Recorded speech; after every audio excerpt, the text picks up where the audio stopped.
Howdy partners, it's so good to be here again. The long wait is finally over. 28 Years Later is out in cinemas. Of course, 28 Days Later is universally recognized as a legendary zombie flick film, an all-time great of that genre. And in fact, it is responsible for being a core part of the DNA of the mainstream pop culture understanding of what zombie films, TV series, generally speaking, are like today. If I'm not mistaken, it pretty much birthed the idea of the fast-moving zombies. And then we had 28 Weeks Later, a sequel that is a much less appreciated film, and I actually watched it for the first time not too long ago, and perhaps my expectations were rock bottom because a lot of people didn't really like it, but I actually didn't hate it all that much. Without question, it is totally inferior to the original, but it has a few interesting ideas. But I do find it interesting how 28 Years Later pretty much totally ignores the existence of that film, apart from a brief flashback at one point in the film. And I think the main reason why so many of us are hyped for this project is that the dream team is reuniting once again. Danny Boyle is back to directing and Alex Garland is back writing the screenplay for this film, just like they both did on the first project. And I also do want to shout out the trailer of this film because it didn't spoil anything, which is such a novel experience in this era of film trailers, who are notorious for just giving away the entire narrative arc of a film. Here I was just intrigued and hungry for more. And much like the trailer, this is going to be a no spoiler review because it would be a crime to ruin the surprise for you. Because let me tell you, whatever I expected this film to be,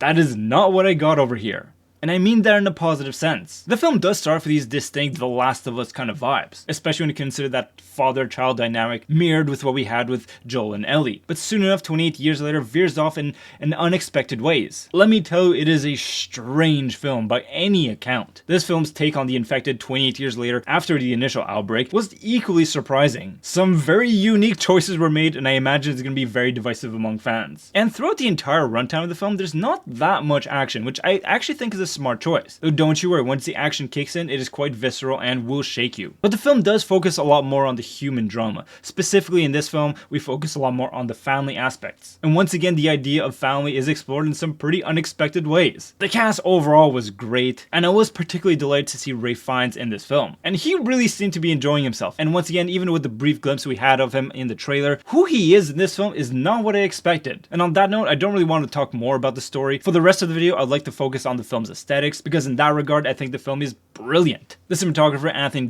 Mantle collaborates once again with Danny Boyle. He previously won an Oscar for Slumdog Millionaire, and in this film, he beautifully captures mainland Britain. The green of the forest is so vibrant. Truly, all the visual compositions of the landscapes are just gorgeous, which is such a refreshing contrast in the face of this zombie horror apocalypse. And there is quite a variety in the locations in this film. The secluded island that our protagonists live on is rich with detail and their own newly formed customs. There's this passage over water in the low tide that I thought was particularly emblematic, and there is this one nighttime stargazing moment that I thought was simply breathtaking. Truly a magical moment in this film. And then of course there are the abandoned and ruined homes that we get to explore that are teeming with past history and with danger lurking around the corner. And of course the look and feel of the infected are disturbing, especially when you consider just how much nudity there is in this film.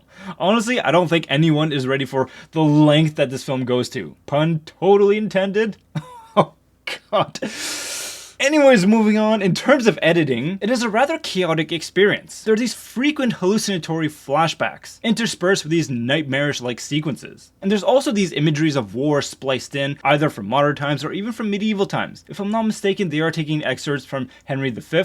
I might be wrong in that one, but no matter. There is another element in this film that I'm not too sure how I feel about it. So there are these freeze frames on each zombie kill. And yes, it is a little distracting and takes me out of the experience, but at the same time, I do think it's interesting how it puts this asterisk on this life that is taken, even if they are infected zombies. Perhaps on some level, there is this interesting moral quality that is being explored here, but if I am being honest, it feels like a visual bug for me. Though if nothing else, this film is definitely dynamic, and I think it works in its favors for the most part. And when it comes to the soundtrack, it is actually quite an uncanny fit. It's got this very post-punk, alternative British vibes to it. The soundtrack is made by Young Fathers, this Scottish progressive hip-hop group, and I actually totally forgot that I really enjoyed their Heavy Heavy album a few years back. So as weird of a sonic aesthetic it is, it actually fits in pretty great all things considered. The film literally starts with Teletubbies, and that song will forever be changed in my mind now. Though I will say for a horror film, I don't find it all that scary. Yes, there is a jump scare that worked pretty well, but then they kind of reproduce the same archetype of that jump scare, and I think it just doesn't work as well the second time around. And of course, all the blood and guts is gross, but it's just not all that scary. Though luckily, I was never bored watching this film. I just had no idea where the film was going, and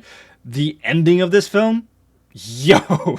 I gotta admit, this was a very strange follow-up from Danny Boyle and Alex Garland. It takes some massive swings, and I'm not too sure that all of them land all that smoothly. It may be accused of juggling too many ideas at the same time. But overall, I actually really dig this film. So for me, it's an 8.5 out of 10. This is great and constantly surprising. And apparently there's more on the way. I actually didn't know about this going to the film, but after the film, my buddy filled me in on the details. So 28 Years Later was filmed back to back with 28 Years Later, The Bone Temple, which is coming out in January 16, 2026. That's not too far away. And apparently Cillian Murphy is going to be acting in that film. And though Danny Boyle isn't directing it, Alex Garland is back writing the screenplay. So that is exciting at the very least. And then there will be a sequel to The Bone Temple, which should be the final film of this new trilogy. I'm not too sure what to expect, especially with the ending of this film, but at the very least I am intrigued. So with all that being said, wishing you and your loved ones nothing but the best. Take care and talk to you soon.